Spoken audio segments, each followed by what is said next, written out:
We like to tell ourselves that wars are tragic mistakes, that if we could just sit down, define our terms, overcome the miscommunication, the world would settle. That is a comforting lie. Wars don't happen because language fails.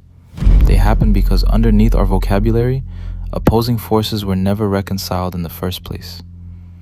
Every global consensus is just a temporary truce, placed over an unresolved battle for power. When language breaks down, it isn't a tragic misunderstanding. It's the moment the mask slips.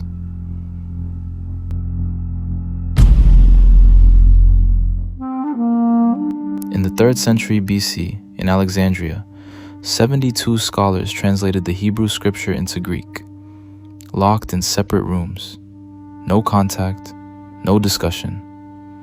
And when their versions matched, word for word, it was hailed as a miracle.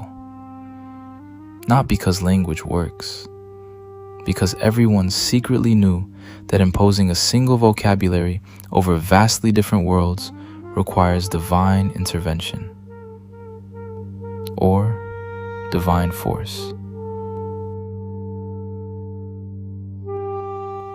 Centuries later, George Steiner exposed why language is never enough. Every act of speech is an attempt to impose a private universe onto someone else.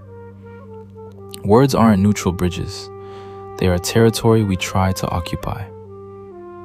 And at Nicaea, in 325 AD, when Constantine locked 300 bishops in a dark room to settle a single Greek letter, he wasn't resolving a philosophical debate.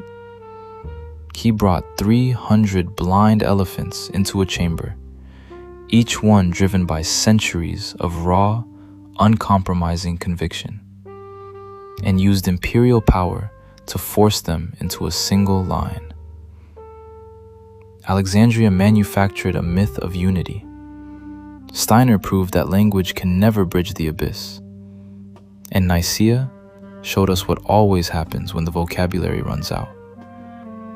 Raw force steps in and declares the winner. Our world isn't fracturing because we can't communicate. It is fracturing because no words are strong enough to cover the forces beneath them. Not forever.